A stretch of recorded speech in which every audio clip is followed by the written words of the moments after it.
Baik, kita mulai ya. Bismillahirrahmanirrahim. Assalamualaikum warahmatullahi wabarakatuh.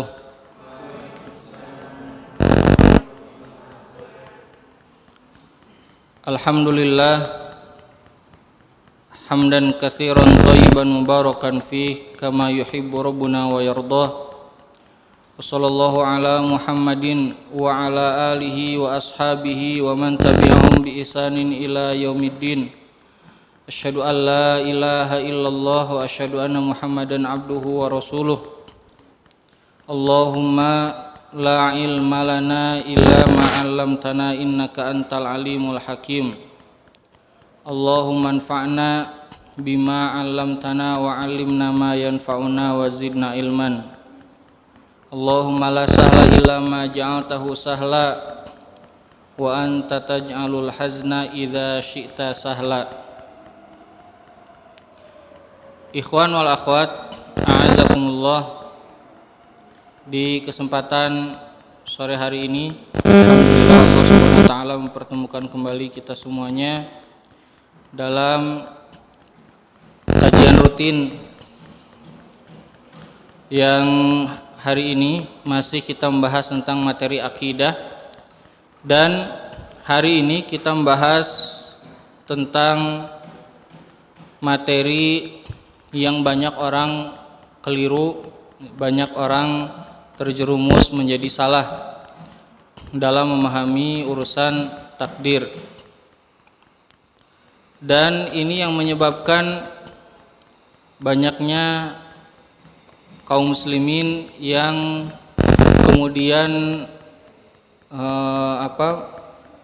memiliki harapan yang rendah dan bersuudzon kepada Allah Subhanahu wa taala karena tidak memiliki pemahaman tentang takdir dengan benar. Maka oleh karena itu di kesempatan hari ini insyaallah kita akan bahas tentang iman kepada takdir atau qada dan qadar, dan ini yang terakhir. Ini saya jelaskan terlebih dahulu ya, ikhwan wal akhwat, ini materi yang lebih berat, paling susah memahaminya daripada materi yang sudah pernah dilalui. Jadi materi ini sangat penting sekali untuk difahami dengan kuat, dengan pemahaman yang kuat. Yaitu apa? Iman terhadap takdir, yaitu adalah rukun iman yang keenam. Ini salah satu rukun iman yang wajib diimani, yang disebutkan dalam hadis sahih bahwa la yatimu, tidak sempurna atau tidak beriman orang sampai dia mengimani tentang qada dan qadar. Jadi seseorang dia hancur imannya kalau dia tidak memahami qada dan qadar, tidak memahami tentang masalah takdir. Sekarang jadi pertanyaan dalam diri kita, apa sih qada, apa itu qadar? Para ulama sebagian mengatakan qada dan qadar sama, itu juga. Sebagian ada yang membedakan antara qada dan qadar. Ada yang mengatakan qada itu adalah qadar itu adalah ketentuan Allah. Qada itu adalah hukum yang Allah tetapkan pada apa yang telah ditentukan oleh Allah Subhanahu wa taala. Ada yang mengatakan sama saja, qada dan qadar itu juga. Ya, qada dan qadar itu juga, dia tidak berbeda. Nah, iman kepada qada dan qadar ini wajib bagi setiap muslim. Dalilnya apa? Dalilnya adalah hadis Jibril. Bunyinya adalah wa antu'minu wa tu'mina bil qadari khairihi wa syarrihi. Engkau harus beriman terhadap takdir yang baik dan yang buruk. Dalil lain di Al-Qur'an, tadi hadis. Kalau dalam Al-Qur'an apa? Di antaranya adalah firman Allah di surat Al-Qamar, inna kulla syai'in khalaqnahu biqadar. Allah mengatakan inna kulla syai'in khalaqnahu biqadar. Sesungguhnya segala sesuatu kami ciptakannya dengan takdir. Udara yang ada di sekitar kita ini Allah tentukan dengan takdir. Allah ciptakan dengan takdir. Kita manusia Allah ciptakan dengan kadar, dengan takdir, ketentuan-ketentuan yang sudah Allah tetapkan. Air yang turun dari langit semuanya sudah Allah tetapkan. Kemudian binatang-binatang yang ada di lubang-lubang semuanya atas ketetapan Allah. Tumbuhan yang ada di sekitaran kita semuanya atas ketetapan dan ketentuan Allah. Sehatnya kita, sakitnya kita semuanya atas ketetapan dan ketentuan Allah. Orang-orang yang lagi bekerja di sekitar masjid semuanya bekerja atas ketentuan dan ketetapan Allah. Kata Allah, inna kulla syai'in, sesungguhnya segala sesuatu kami menciptakannya dengan takdir. Segala sesuatu kami menciptakannya dengan takdir. Bagaimana cara Allah menciptakan? Allah menciptakan dengan sangat mudah dan gampang. Ayat berikutnya apa? Wa ma amruna illa wahidatun kalamhim bil basar. Jadi caranya apa? Caranya sangat gampang, seperti kedipan mata seseorang. Bisa langsung jadi. Maka Allah mengatakan, innama amruhu idza arada syai'an an yaqula lahu kun fayakun. Jadi semuanya oleh Allah Subhanahu wa taala diciptakan sesuai dengan takdir. Dalil kedua dari Al-Qur'an tadi dari surat Al-Qamar. Yang kedua Allah mengatakan, innallaha balighu amrih qad ja'alallahu likulli syai'in qadra.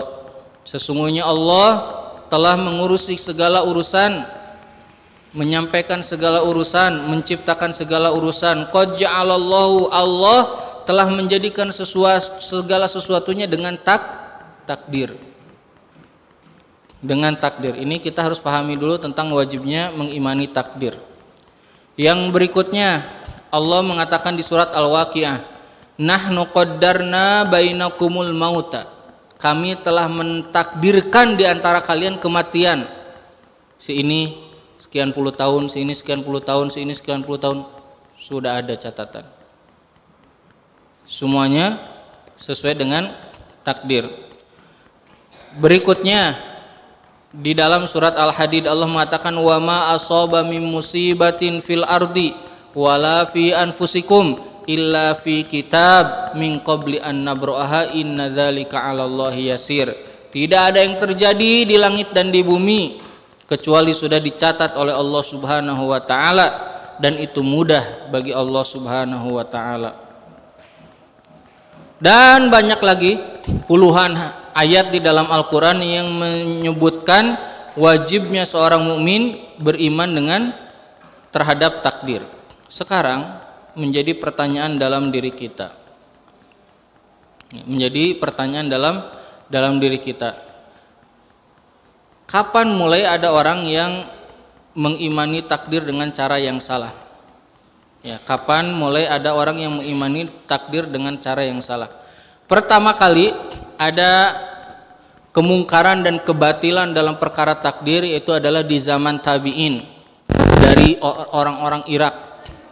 Mereka mengatakan, nggak ada takdir, kumaha urang we. Kayak orang sekarang.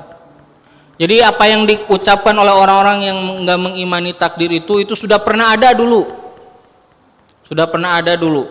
Jadi lamun anu kitu lain maneh nu ti heula geus aya nu samemehna kitu. Nah, datang orang-orang Baghdad ke Mekah, ketemu Abdullah ibnu Umar, putranya Umar bin Khattab.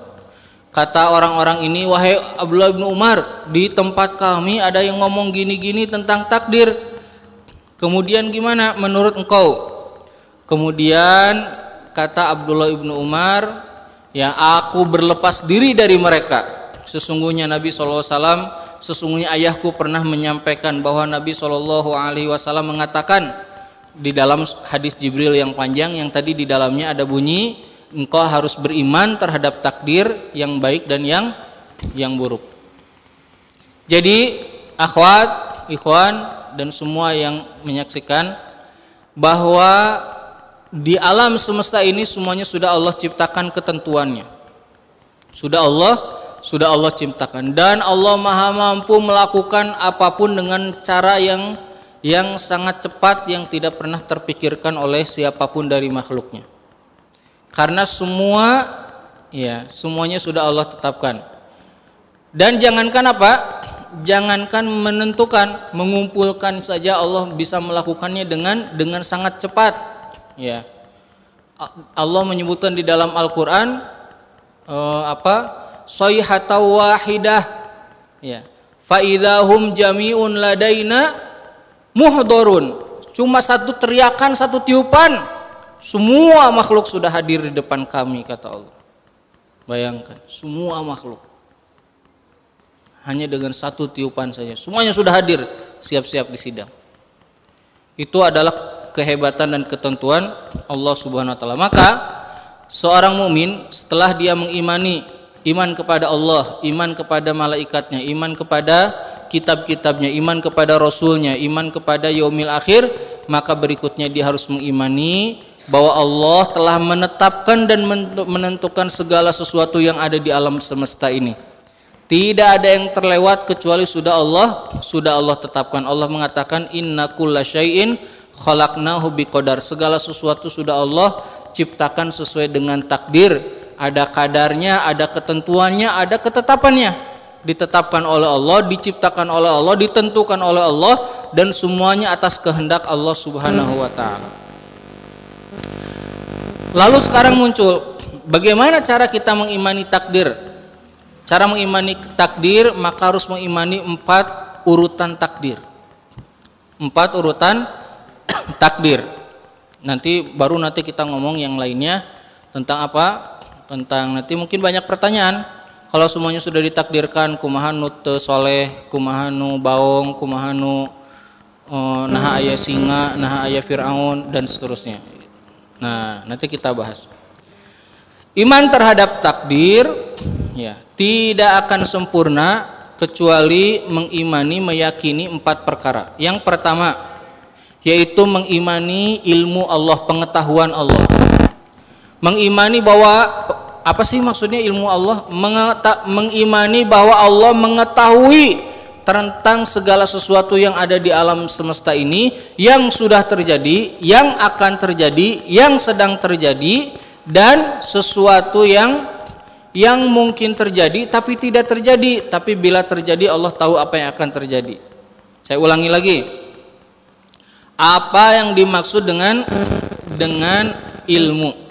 Yaitu mengimani bahwa Allah Subhanahu wa taala mengetahui segala sesuatu dari awal sampai akhir, tidak ada yang terlewat. Yang lalu, ilmu pengetahuan yang sudah lalu. Kalau sekarang saya tanya, misalnya Kang Falah, saya tanya, tahu nggak Kang Falah, teman-teman Kang Falah kemarin ngapain aja seharian? Nggak tahu. Saya tahunya cuma 2 jam pas ketemu di kantor. Saya tahunya 5 jam pas ketemu di kantor. Manusia tidak punya pengetahuan. Allah tahu apa yang sudah pernah berlalu. Ya, tidak ada yang tersembunyi dari ilmu Allah Subhanahu wa taala. Itu maksudnya ilmu pengetahuan Allah. Allah mengetahui.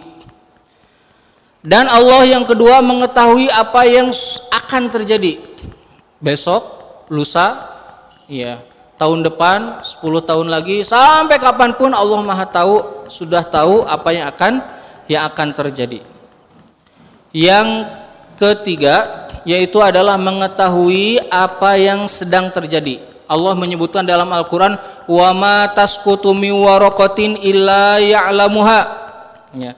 Wala habbatin fi dhulumatil ardi wala ratbin wala yabisin illa huwa fi kitabim mubin. Tidak ada yang jatuh daun kecuali Allah tahu. Semut di lubang, di atas batu hitam di malam hari, Allah tahu. Allah tahu. Ada orang ateis datang kepada seorang ahlus sunnah wal jamaah. Bilang gini, ya, saya juga bisa menciptakan, katanya. Saya juga bisa menciptakan sesuatu kayak Tuhan kamu, katanya. Kemudian dia bawa, tahu nggak? Bawa wadah pakai kaca gitu, kotak, box, di dalamnya ada daging busuk. Kata dia, nih ada daging busuk. Coba dicek daging isinya, nggak ada apa-apa. Mari kita tunggu kita sama-sama di sini menyaksikan. Saya bisa menciptakan sesuatu. Setelah 1 hari, 2 hari muncul apa? Daging busuk ditutup, muncul apa? Belatung. Muncul belatung. Kata dia, tuh saya bisa menciptakan. Tadinya nggak ada.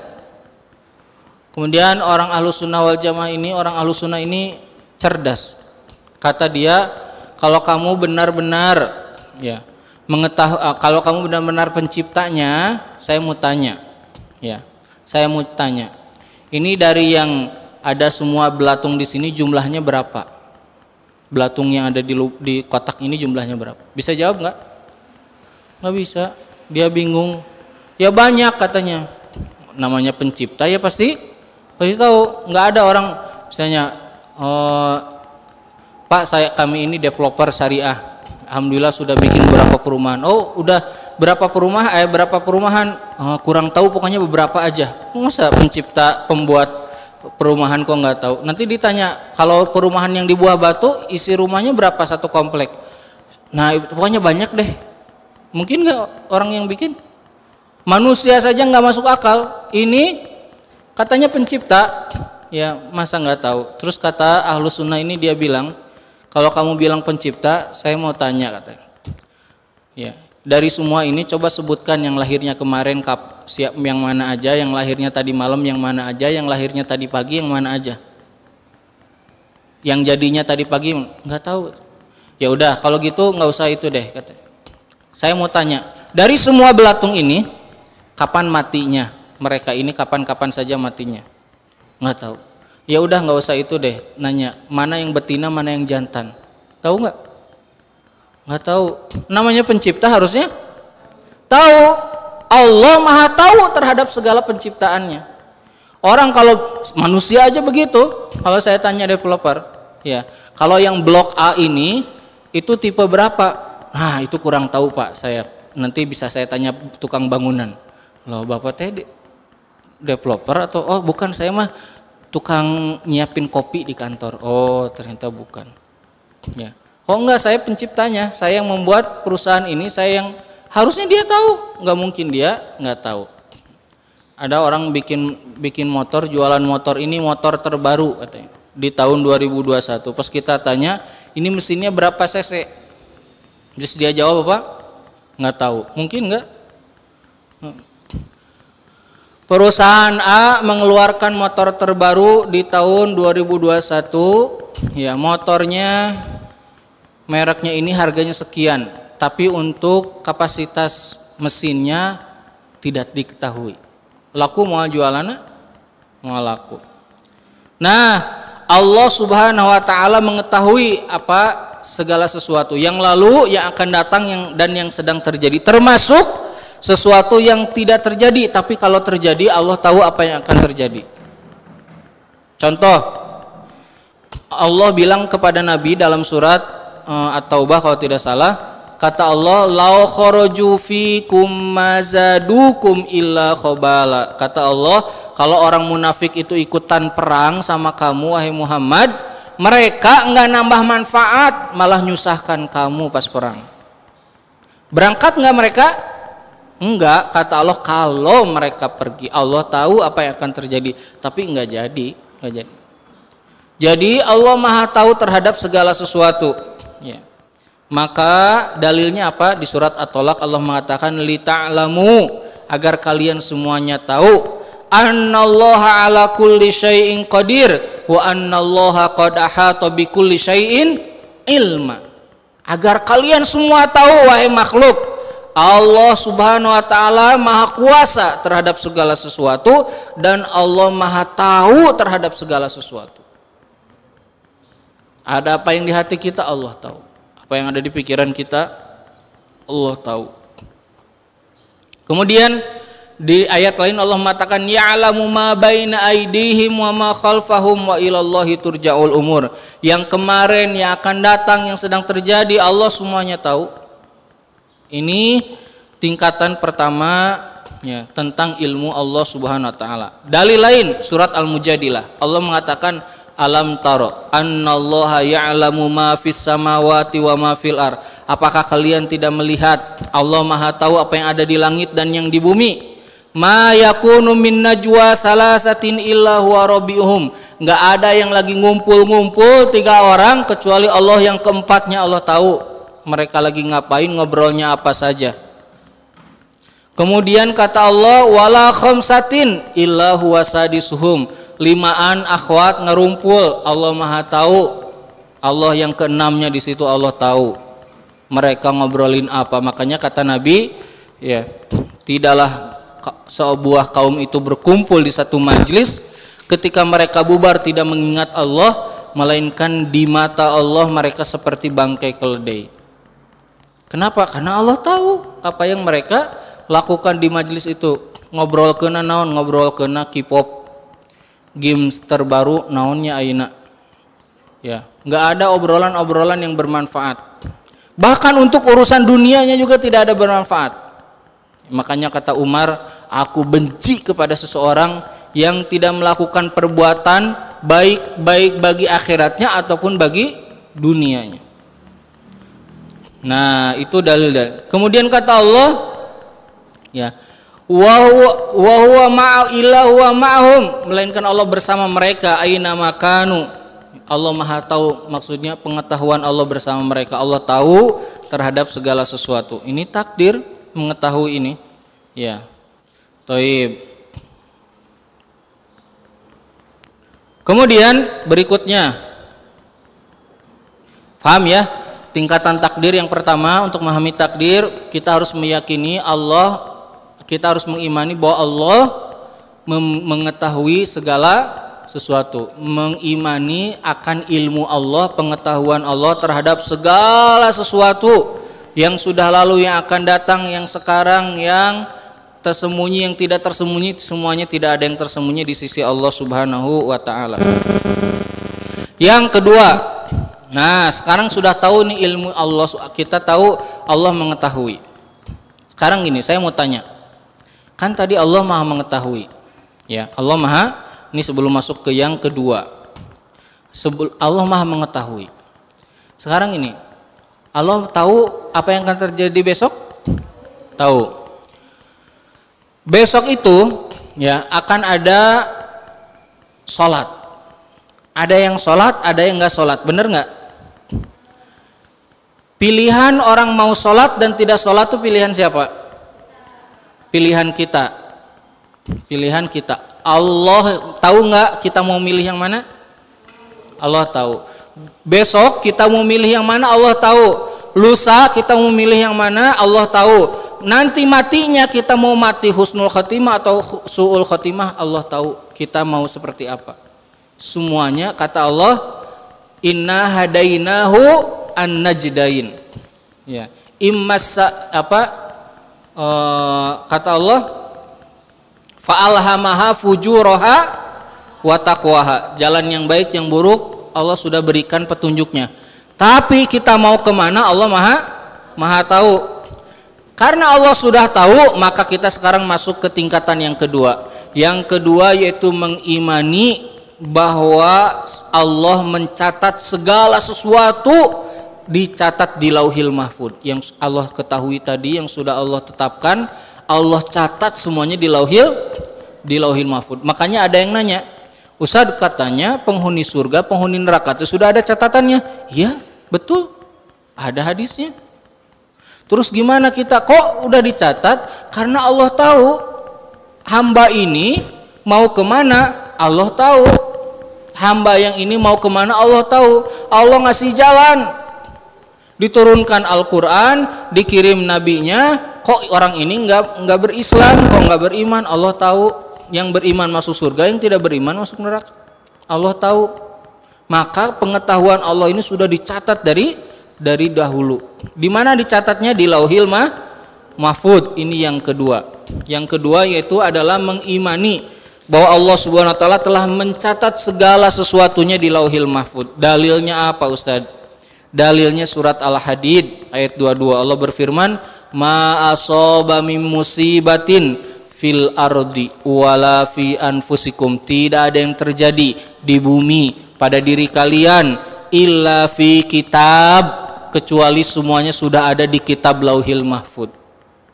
Min qabli an nabra'aha inna dzalika 'alallahi yasir. Semuanya dicatat sebelum diciptakan semuanya. Jadi Allah sebelum menciptakan ya manusia, Allah tahu manusia ini nanti akan melakukan apa. Padahal sudah Allah siapkan pilihannya, tapi Allah Maha tahu apa yang akan dia pilih. Sekarang saya mau tanya ke antum. Ya, saya mau tanya. Allah itu sukanya kita jadi beriman apa jadi kufur? Beriman. Ya. Kalau seandainya ada orang jadi kufur, Allah tahu nggak orang itu akan jadi kufur? Tahu. Tapi Allah inginnya orang itu jadi beriman. Contoh, Fir'aun. Fir'aun itu kafir. Jadi mengaku Tuhan. Allah suka nggak Fir'aun mengaku Tuhan? Tidak suka. Allah inginnya dia beriman. Maka Allah kirim siapa? Nabi Musa dan Nabi Harun. Musa, Harun, idhab ila Fir'aun. Innahu idhaba ila Fir'auna innahu tagha. Lihat kata Allah, faqula lahu qawlan layyinan la'allahu yatadzakkaru aw yakhsha. Hei Musa, hei Harun, pergilah ke Fir'aun. Dia menyimpang, bicara ke dia pelan-pelan, semoga dia ingat dan dia sadar. Allah bilang gitu. Ke siapa ini? Manusia paling jahat. Allah inginnya dia menjadi baik. Allah inginnya tapi Allah tahu Fir'aun ini bakal jadi seperti apa, dan itu semua sudah di mana dicatat di Lauhil Mahfud. Ya. Dalil lain. Paham ya? Urutan-urutan takdirnya. Ini mah kudu rada mikir belajar ini mah.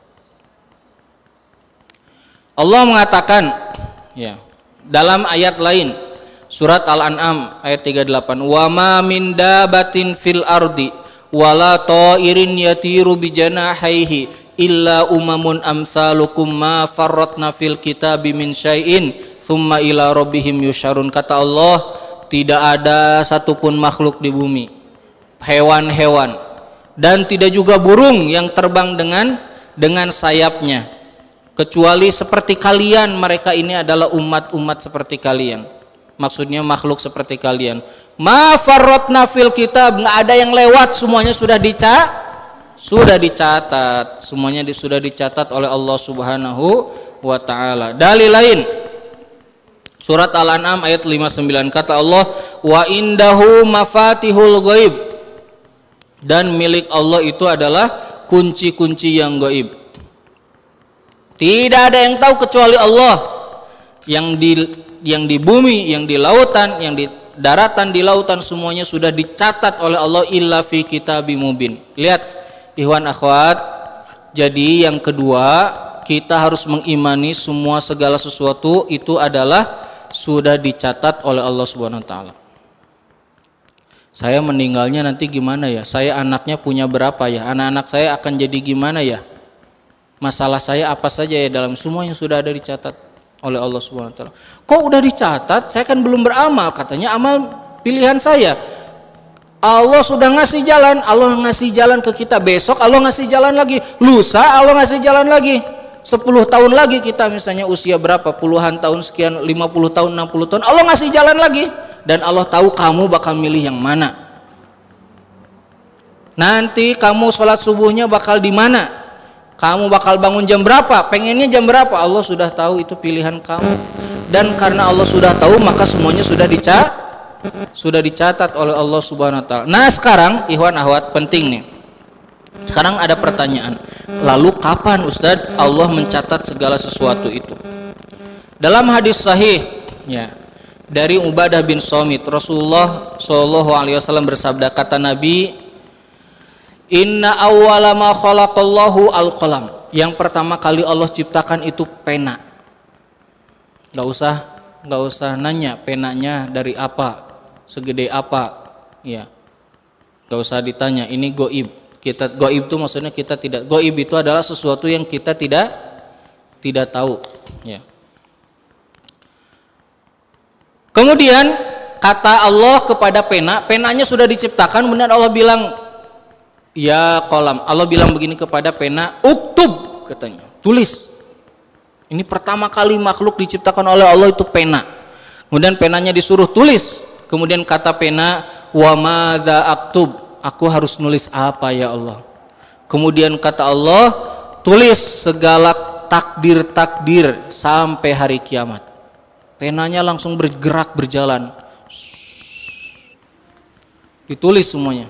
Semua yang akan terjadi sampai hari kiamat. Nah, dalam hadis lain ya disebutkan dari Abdullah ibnu Amr. Nah, sekarang jadi pertanyaan lagi. Ustadz, oke, kita sudah tahu bahwa segala sesuatu itu pernah pertama kali dicatat oleh Allah dengan menyuruh kolam. Kolam adalah pena yang pertama kali diciptakan oleh Allah. Kemudian pena ini disuruh mencatat semua yang akan terjadi sampai hari kiamat. Kemudian kapan ini kejadiannya?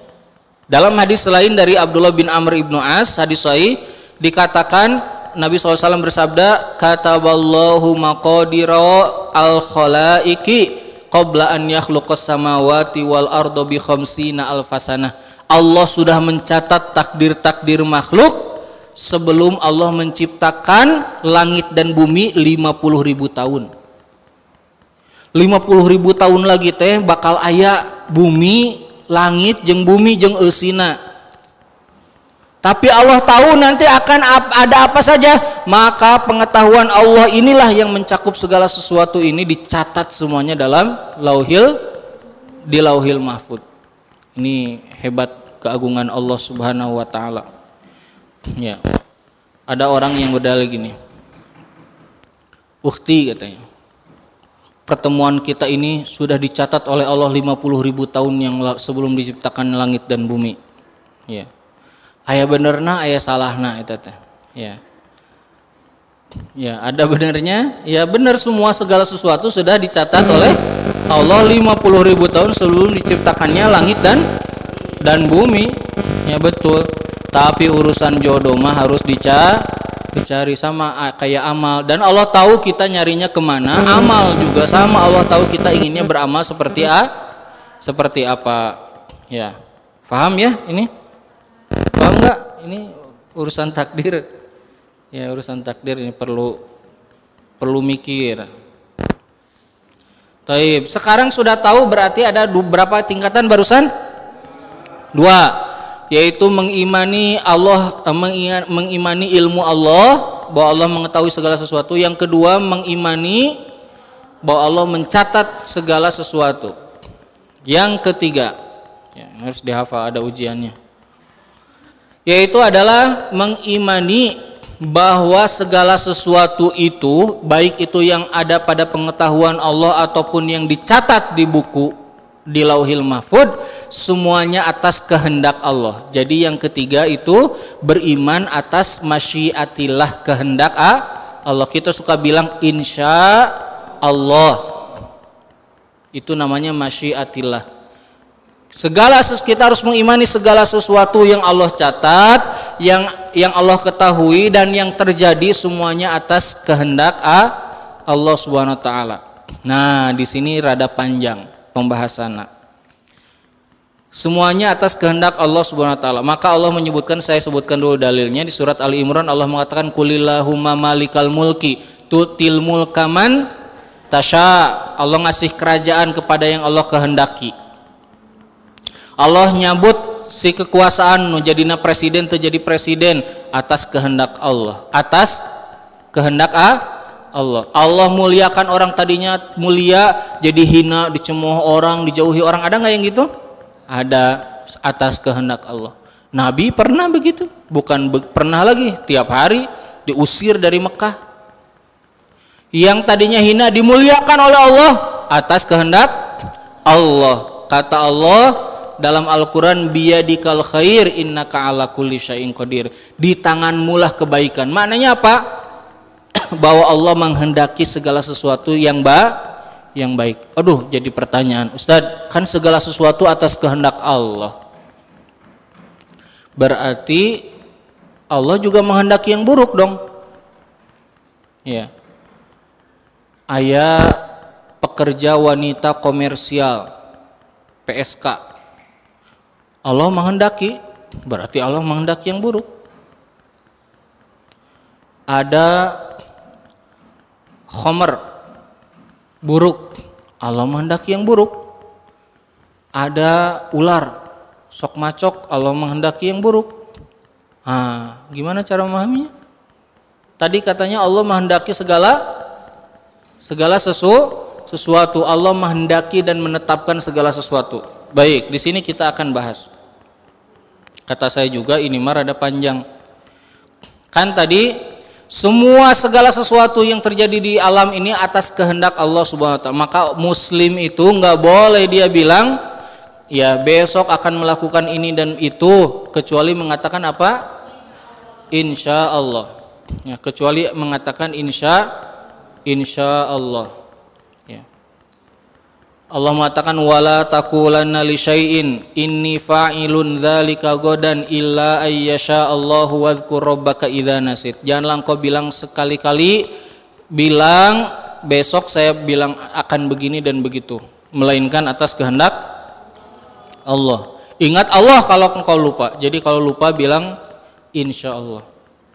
Jadi jangan bilang tidak insya Allah. Ini pernah terjadi ketika Rasulullah ditanya oleh orang-orang musyrik, "Hei Muhammad," katanya, "kalau kamu nabi, coba ceritain siapa pemuda yang keluar dan ngumpul di guha, siapa laki-laki yang pernah keliling di timur dan baratnya, dan ceritakan kepada kami tentang ruh." Kemudian kata Nabi, "Besok datang lagi ke sini." Saya jawab. Nabi lupa nggak bilang insya Allah. Wahyu nggak turun. Besoknya lagi, besoknya terus sampai Nabi khawatir. Sampai 15 hari baru turun surat Al-Kahfi. Di dalam surat Al-Kahfi ini ada teguran kepada Nabi Muhammad SAW. Teguran apa? Teguran jangan bilang besok akan melakukan ini, melainkan bilang apa? Insya Allah. Jadi kalau muslim insya Allah itu kepastian. Ya, insya Allah itu adalah kepastian. Nah sekarang saya mau tanya, ini iman penting loh ya, ikhwan, akhwat ya. Banyak kaum muslimin hari ini nggak mengerti urusan takdir. Kalau ditanya kamu muslim, akhwat misalnya, muslimah, coba jelaskan tentang takdir, nggak tahu. Hafal Quran, jelaskan tentang takdir, nggak ngerti. Naudzubillah. Gimana kalau ada orang yang bertanya anaknya misalnya, "Bu, katanya segala sesuatu di alam ini atas kehendak Allah. Ini aku hari ini sakit, kok Allah menghendaki yang jelek bagi aku?" Gimana cara jawabnya ke anak? Gimana akhwat? Gimana cara jawabnya? Akhwat, bayangkan kalau akhwat saja nggak bisa jawab, bayangkan gimana masyarakat muslimah yang awam. Bayangkan gimana masyarakat muslimah yang awam, yang nggak pernah megang mushaf, nggak pernah ngaji, nggak pernah ikutan kajian, nggak bisa jawab. Ya, kehendak Allah itu dibagi dua, ada dua macam. Yang pertama adalah kehendak kauniyah, kehendak penciptaan alam yang harus ada diciptakan. Baik, buruk harus ada kehendak Allah ini. Karena itu semua baik menurut Allah. Ya, walaupun buruk menurut manusia. Satu, misal contoh, sakit. Sakit itu menurut manusia baik atau buruk? Buruk. Kena Covid, sabulan ngagoler, habis uang puluhan juta. Ya, baik buruk? Buruk. Pas maut, ya dikuburna ngan ku opatan, teu aya nu nyolatkeun ngan opatan, baik buruk? Menurut kita menurut kita buruk. Tapi sakit harus ada, karena yang sehat terus itu, yang tidak pernah sakit hanya Allah. Mati baik atau buruk? Mun aya nu maot keluarga, nangis atau seneng? Fitrahnya seneng. Nangis. Ya. Nangis, kalau orang menangis, ya kalau nangis baik atau buruk? Buruk. Kenapa Allah ciptakan? Karena ini kehendak Allah secara penciptaan harus ada, karena kalau nggak ada abadi berarti, maka harus ada namanya mati. Yang ketiga, contoh lain, iblis. kunaona make bet aya iblis atunya. Kenapa ada iblis? Harus ada, karena manusia harus diuji. Kalau tidak ada iblis, ya maka hawa manusia akan terus menjadi baik, sama seperti malaikat, nggak perlu ada tugas-tugas, ibadah terus. Nah, tadi yang saya sebutkan beberapa itu baik atau buruk? Buruk menurut manusia, tapi harus ada menurut penciptaan. Ya, menurut penciptaan Allah, adanya azab, bencana dan segala sesuatu itu harus ada. Yang kedua, yaitu adalah masyiah syar'iyah, yaitu kehendak Allah secara syar'i, di mana Allah hanya menghendaki yang baik saja. Allah hanya menghendaki seorang itu menjadi soleh, beriman, itu saja. Orang masuk surga inginnya segala sesuatu yang baik ini syar'iyah, segala sesuatu yang berkaitan dengan syariat. Nah, sekarang jadi pertanyaan, Ustadz, gimana kalau orang udah diturunkan syariat tapi dia malah tetap kufur? Tapi Allah menghendaki dia harus ada dan ditetapkan, ditulis, dicatat, si A namanya Fulan bin Fulan, dia kufur, tara sholat, tara sujud, masuk neraka, ditulis di Lauhil Mahfud. Ya, itu buruk atau baik? Buruk, tapi harus ditetapkan. Kenapa? Karena dia harus ada sesuai dengan kehendak Allah, kehendak kauniyah. Ya, kehendak kauniyah. Karena dia di kehendak syariahnya tadi dia tidak menurut. Sekarang saya mau tanya ke antum.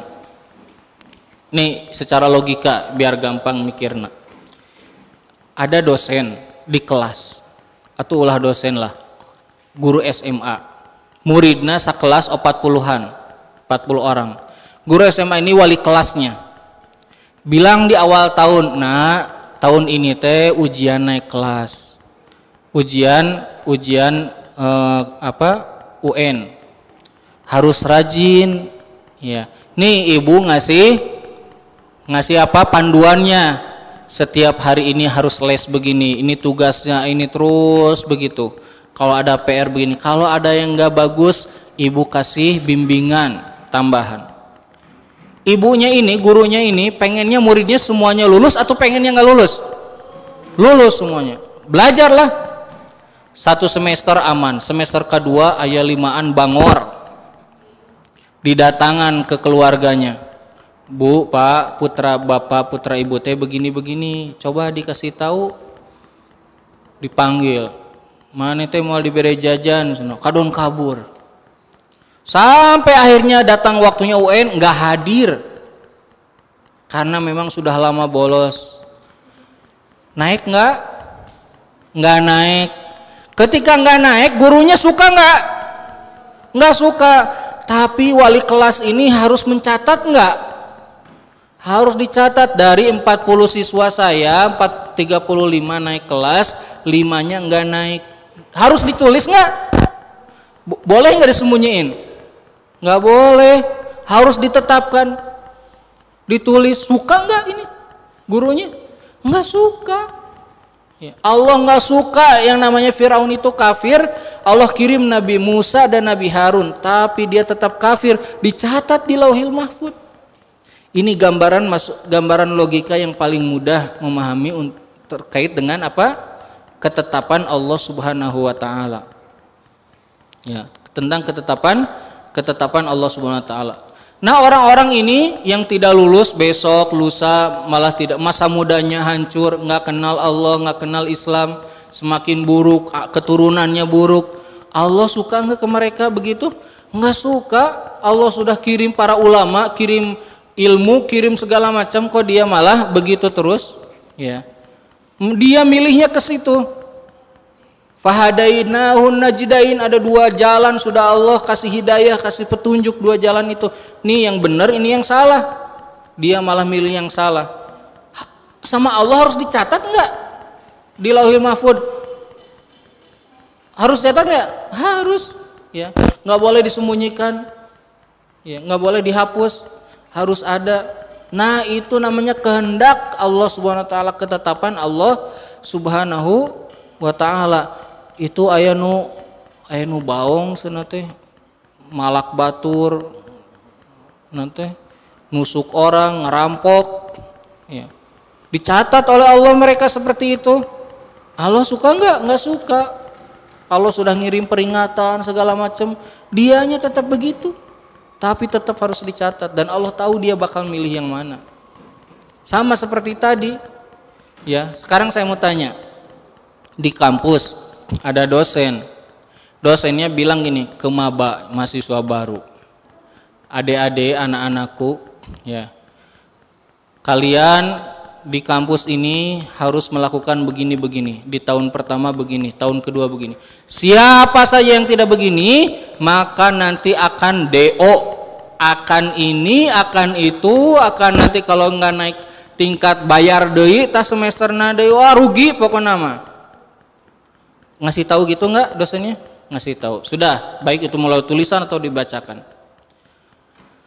Kayak mahasiswa duaan, wah bager pisan, rajin kaleb, terus kuliahna rajin, tiba-tiba di tingkat akhir set pindah jalur. Ketika dia pindah jalur dan menjadi tidak masuk kelas, tidak mengerjakan tugas dan akhirnya di DO, ketentuan ini dosennya tahu nggak kalau orang milih ke sini bakal ke DO? Udah tahu.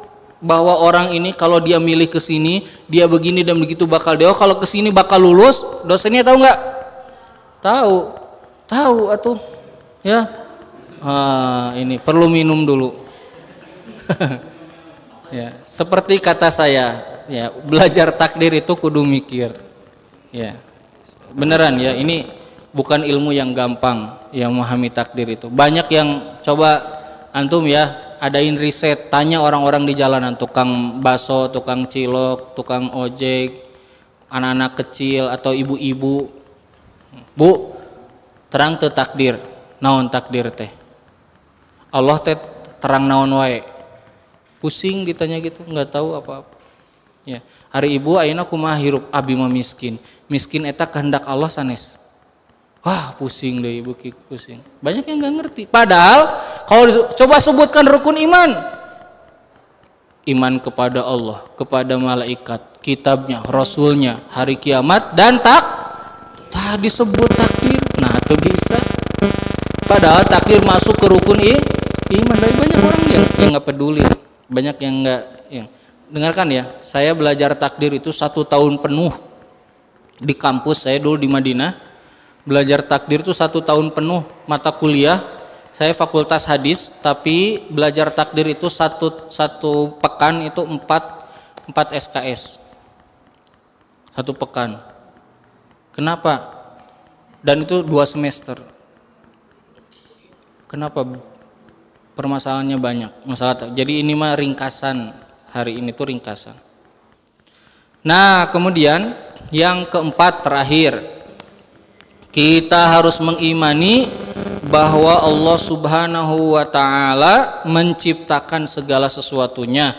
Maksudnya Allah pencipta akan segala sesuatu. Allah tadi mengatakan inna kulla syai'in khalaqnahu biqadar. Kami menciptakan segala sesuatu.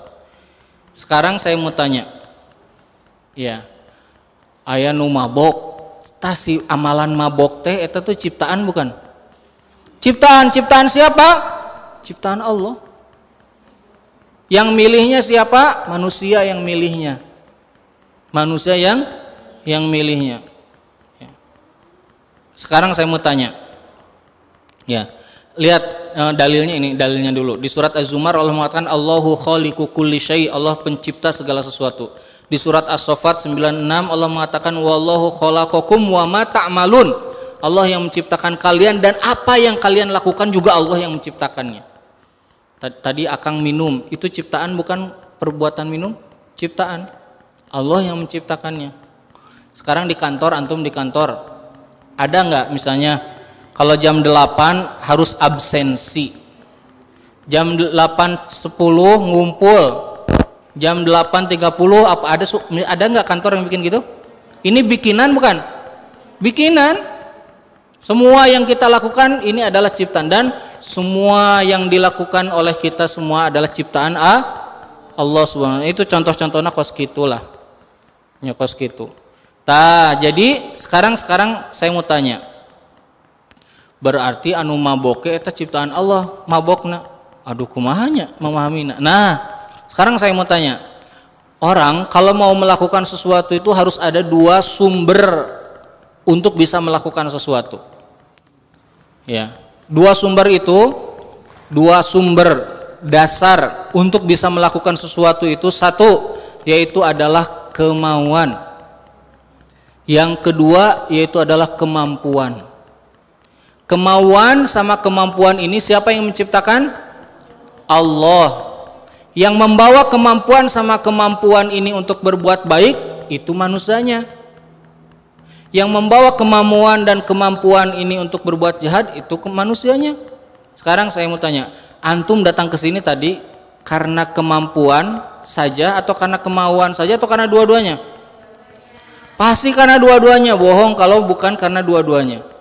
Kalau misalnya saya mah enggak mau aja, enggak punya kemampuan ke sini, bisa ujuk-ujuk di dia, da abi mah gaduh ilmu ka-7 cenah. Moal mungkin. Ya, pasti dia punya kemampuan jalan ke sini, naik motor ke sini. Ya. Kalau ada orang misalnya dia punya kemampuan tapi enggak punya kemauan, mungkin enggak? Kang ayo ngaji. Ya. Jauh eta aya motor. Ayo naik motor 2 menit nyampe. Jadi mau ngajina? Kenapa? Karena nggak ada kemauan. Maka sumber utama orang melakukan sesuatu itu adalah dua hal, kemauan dan kemampuan. Sekarang orang nu bade mabok, ya nu bade mabok, aya duaan, nu hiji mah bade mabok, nu hiji mah bade ngawas. Dua-duanya pakai kemampuan sama kemampuan nggak? Kemauan dan kemampuan? Iya. Ya, cek nu mabok mah da abi mah teu gaduh kamampuan kieu we mabok. Moal mungkin eta nyekel botol boga kamampuan, meser obat, meser eta na teh arakna aya kamampuan. Nah, punya kemauan, punya kemampuan. Nah, Allah yang menciptakan semua kemampuan dan kemauan dan manusialah yang membawa itu kemana yang dia inginkan. Nah, paham ya di situ? Jadi Allah menciptakan segala sesuatu, langit, bumi, semualah yang ada di alam semesta, semuanya adalah makhluk, yang bukan makhluk hanya Allah. Jadi yang semuanya itu diciptakan, hanya satu yang tidak diciptakan yaitu Allah, karena Allah adalah pencipta satu-satunya. Dan perbuatan juga diciptakan, dan perbuatan buruk itu diciptakan oleh Allah, sumber-sumbernya. Manusialah yang membawa itu menjadi buruk, manusia membawa itu menjadi baik. Itu adalah tergantung kepada kemana manusia itu mau membawa itu tersebut. Nah, itu 4 urutan kita memahami takdir. Jadi takdir, beriman kepada takdir itu mengimani bahwa Allah menetapkan segala sesuatu di alam semesta ini. Inna khalaqna kulla syai'in biqadar. Sesungguhnya kami inna kulla syai'in khalaqnahu biqadar. Sesungguhnya kami menciptakan segala sesuatu dengan takdir. Dan mengimaninya harus dengan 4 tingkatan, mengimani ilmu Allah, mengimani kitab penulisan Allah, mengimani masyiatillah, kehendak dan ketetapan Allah. Yang keempatnya mengimani bahwa Allah menciptakan segala sesuatunya. Tidak ada yang tidak diciptakan oleh Allah, semuanya adalah makhluk Allah Subhanahu wa taala. Ini ringkasan dari pembahasan iman kepada qada dan qadar. Ini yang terakhir ya, bab akidah. Saya kira cukup sampai sini untuk bab akidah. Ya, sisanya antum sekarang sudah punya dasar. Tinggal beli buku-buku, nanti baca, nanti insyaallah nyambung semuanya. Tinggal tambahin apa misalnya yang merusak keimanan apa, merusak keislaman apa, berbuat syirik, datang ke dukun, ngaku tahu apa yang goib dan seterusnya. Nah, itu perusak Islam, perusak keimanan, bersumpah dengan nama selain Allah. Nah, itu harus banyak anak muda sekarang begitu ya, banyak sumpah demi demi apapun ya.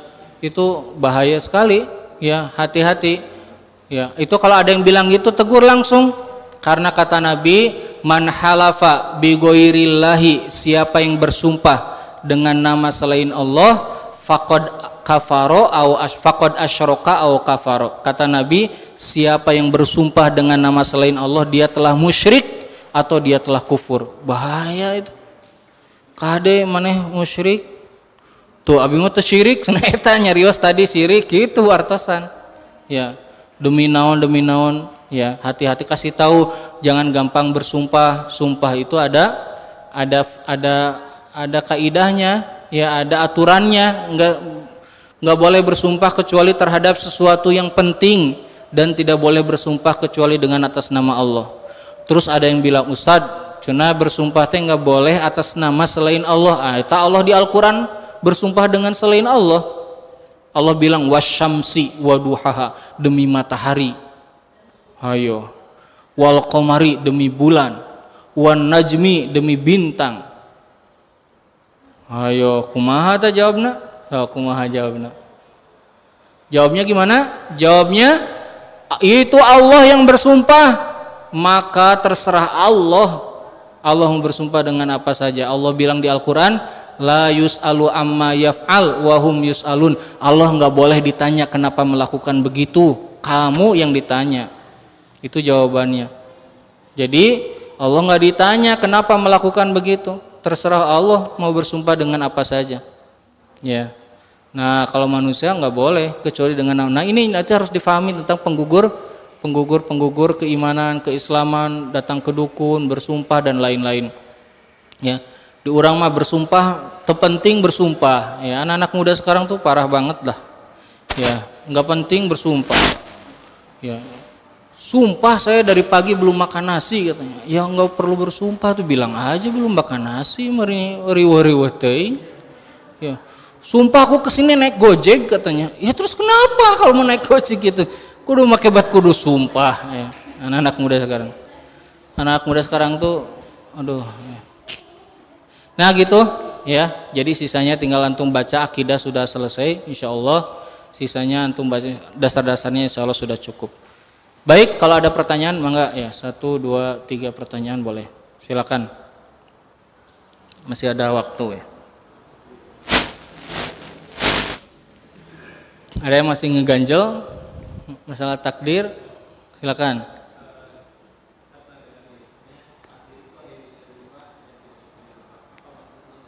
Nah, ini bagus ya. Tadi belum kebahas. Takdir itu katanya ada yang bisa rubah, ada yang nggak bisa dirubah. Jadi begini. Takdir itu segala sesuatu semuanya sudah ditetapkan sama Allah. Tapi ada segala sesuatu yang tidak bisa diganti, seperti mati, nggak mungkin bisa diganti. Usia ya, masa tua, orang menjadi tua itu nggak mungkin. Moal aya nu ya usiana genep 10 tahun juga 15 tahun moal aya ya. Mesin dioperasi plastik sabara kali ge moal mungkin ya. Ini mah nggak bisa berubah, takdir ini nggak bisa berubah.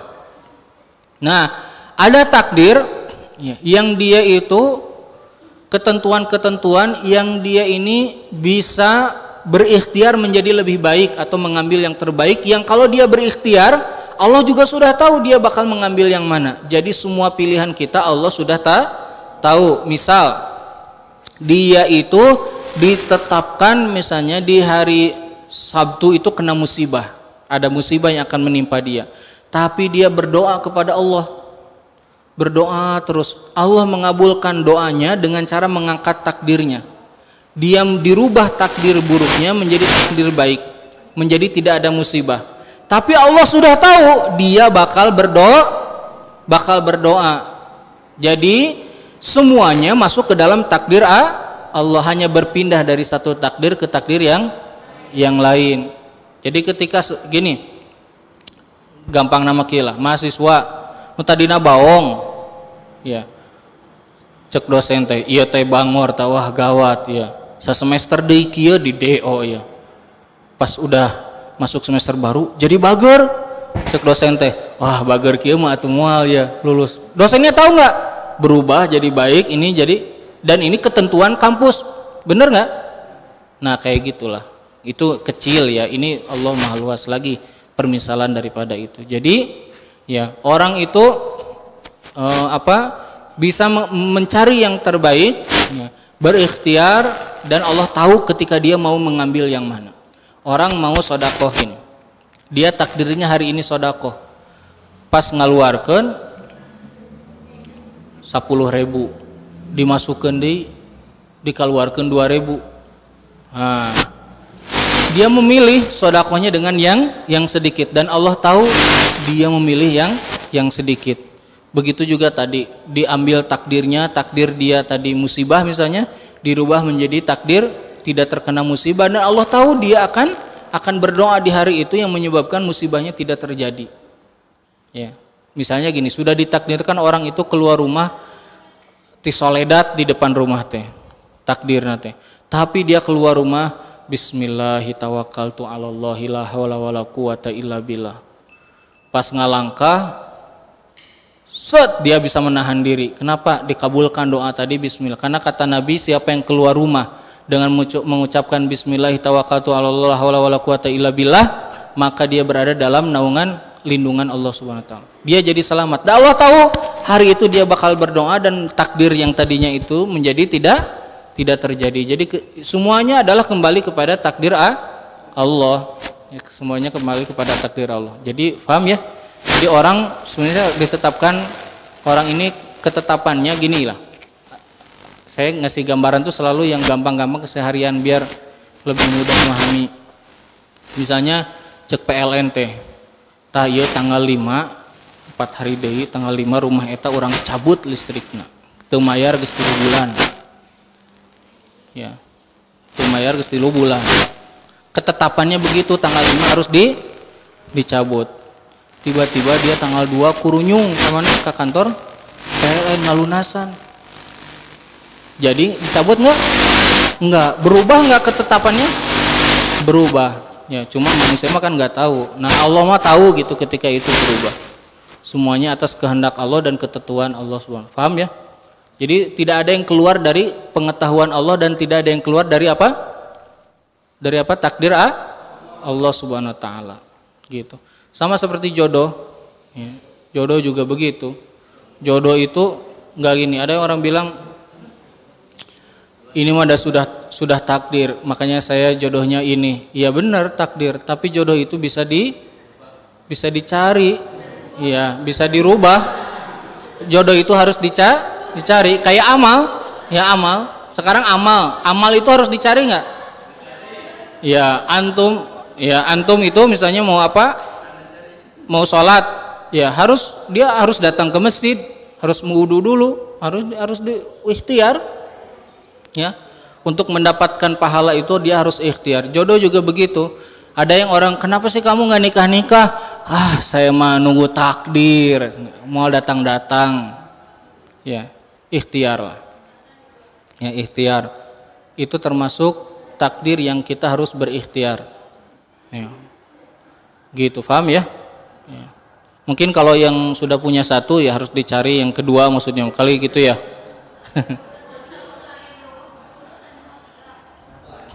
Satu aja. Ada lagi pertanyaan? Ya, silakan.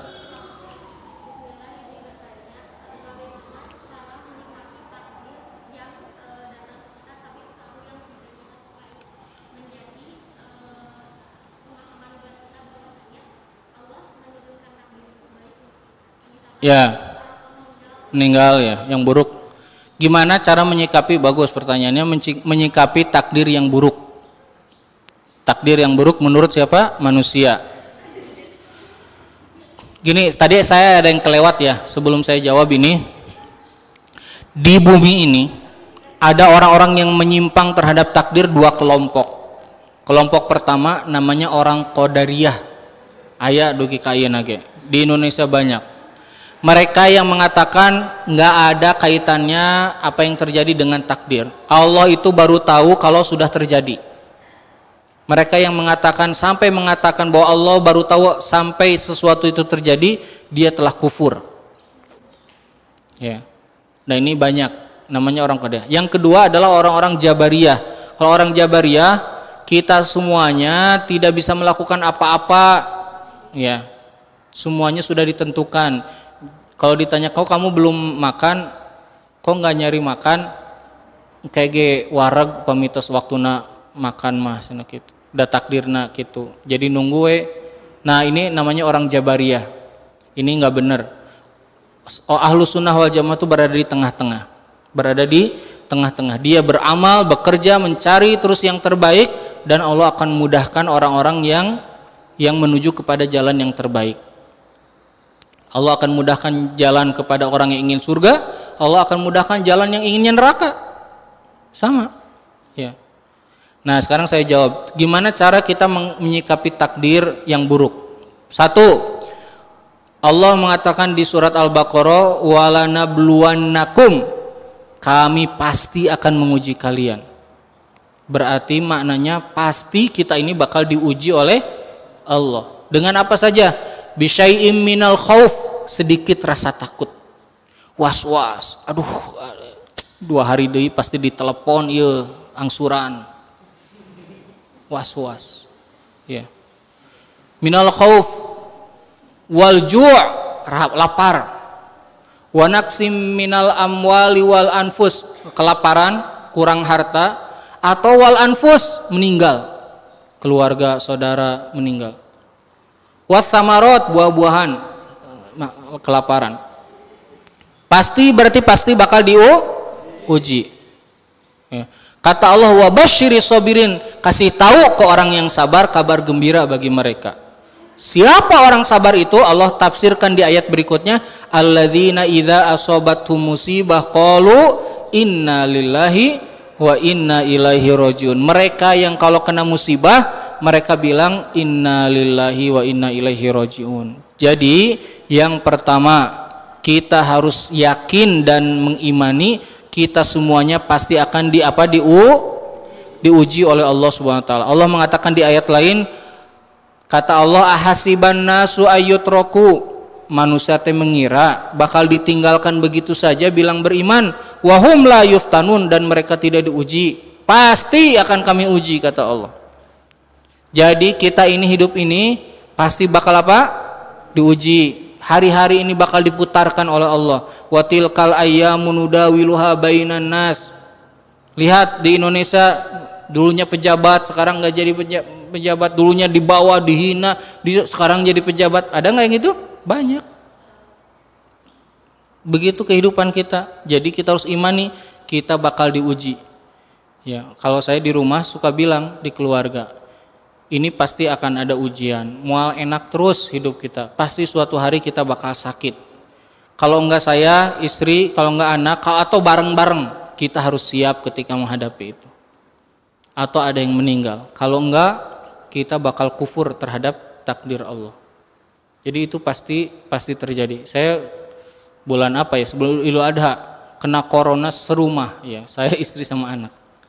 Kena corona, bro, saya ngagoler 3 minggu, ya nggak bisa bangun. Kita semuanya dari awal kami selalu mengingatkan ini takdir pasti bakal begini. Suatu hari kita bisa jogging bareng olahraga, suatu hari kita ngagolepak sama sadayana. Ya, bakal ada takdir-takdir yang buruk yang akan melalui kita, ada takdir-takdir yang baik yang akan melalui kita. Pasti Allah akan uji kita. Kata Nabi, ya, sebesar-besarnya ujian itu akan diberikan kepada orang sesuai dengan tingkatan apa? Keimanan. Semakin tinggi iman seseorang, ujian semakin bertambah. Jangan dikira ya orang yang banyak ujian itu dia orang yang lemah, bukan. Bisa jadi dia orang yang dekat dengan Allah. Apa Nabi tidak diuji? Nabi itu belum lahir sudah, Nabi dari mulai lahir sudah diuji. Lahir bapaknya udah nggak ada. 2 tahun kemudian ibunya meninggal. Habis itu kakeknya meninggal nyusul. Habis itu pamannya, istrinya, anaknya, ada nggak anaknya yang hidup? Nggak ada, semuanya meninggal. Cuma Fatimah yang hidup. Rasul meninggal, Fatimah menyusul 1/2 tahun kemudian meninggal. Tiap hari dikejar-kejar, mau dibunuh. Tegang terus nggak? Ya, tegang terus. Bukan dikejar-kejar sama penagih itu bayaran. Ya, ini dikejar sama orang tiap hari. Ya, diusir dari kota Mekah, perang terus-terusan, dikepung Madinah. Wah Rasulullah, ujiannya. Kata Nabi, yang paling besar ujiannya adalah para nabi, dan di antara para nabi yang paling besar ujiannya adalah aku, kata Nabi. Nah itu jadi ya yang pertama tadi apa? Kita pasti semua akan diuji. Yang kedua, semakin banyak ujian kita harus bahagia, bisa jadi itu peningkatan keimanan.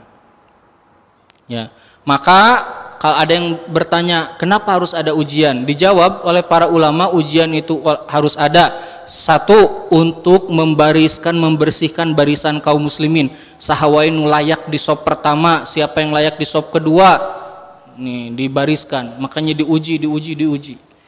Ya, kalau nggak ada ujian, ya, sekolah aja ada ujian, kampus ada ujian.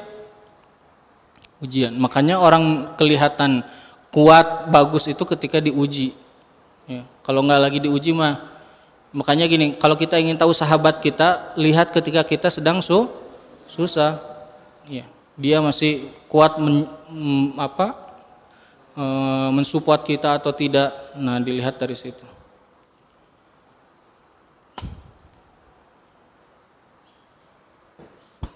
Jadi seperti itu ya. Kemudian yang ketiga, ya, ujian itu bisa menghapuskan dosa-dosa kita. Nah, ini kabar gembiranya. Ujian itu bisa menghapuskan dosa-dosa kita. Kata Nabi, tidak ada musibah yang terkena kepada seorang muslim sampai duri saja yang masuk ke dalam kulit bisa menghapuskan dosa. Jadi kalau ada ujian, alhamdulillah, semoga ini menghapus. Makanya Nabi kalau menjenguk orang sakit, Nabi bilang apa? La ba'sa tohurun insyaallah. Enggak apa-apa, tohurun, membersihkan dosa insyaallah. Jadi itu kabar gembira. Jadi kalau kita sakit, bagusnya gimana? Berdoa, banyak-banyak berdoa. Demun di urang mah tibalik, nu sakit banyak minta doa. Unggal anu ngajenguk teh, doakeun nya. Manehana teu ngadoa. Sekarang saya mau tanya, yang paling mudah diijabah oleh Allah orang yang sedang kena musibah apa yang sedang tidak kena musibah? Yang kena musibah. Bagi orang yang sedang kena musibah, pintu ijabahnya terbuka. Minta doanya sama yang sehat walafiat, kudu nama ngadoa we sorangan. Ya. Di kita mah enggak, doakeun nya. Duh, terus 2 bulan abi teh ngagoler, doakeun. Ya. Terus ngadoa tah, doakeun we lah cenah, doakeun. Maneh ngadoa gitu. Ya, kenapa dia nggak berdoa? Dia itu orang yang pintu ijabahnya paling dekat, paling besar. Ya, kok dia nggak berdoa? Nah, ini logika ini harus diluruskan ya. Kalau di rumah ada yang begini dikasih tahu, ya dikasih tahu. Makanya di kita mah gitu, aya nu sakit, Ustad banyak ke saya, Ustad tolonglah ruqyah saya katanya. Kamu kayaknya yang sakit, kata saya teh, kamu lebih bisa meruqyah diri kamu. Karena orang yang sakit itu ya bacaan Al-Qur'annya, doanya lebih mudah dikabulkan ya daripada yang sehat, kata saya teh. Ngadoa we sorangan, baca Quran sendirian gitu. Gitu, paham ya? Alhamdulillah. Baik, sampai sini dulu ya. Kalau tidak ada pertanyaan lagi, alhamdulillah, semoga materi-materi ini bisa difahami dan perlu dimurojaah. Dimurojaah itu perlu diulang-ulang, ada rekamannya jadi bisa dilihat. Semoga kita semuanya diberikan oleh Allah hidayah dan memiliki akidah yang lurus. Demikian aku qouli hadza wa astaghfirullah li wa lakum fastaghfiruhu innahu huwal ghafurur rahim. Walhamdulillahirabbil alamin. Wassalamualaikum warahmatullahi wabarakatuh.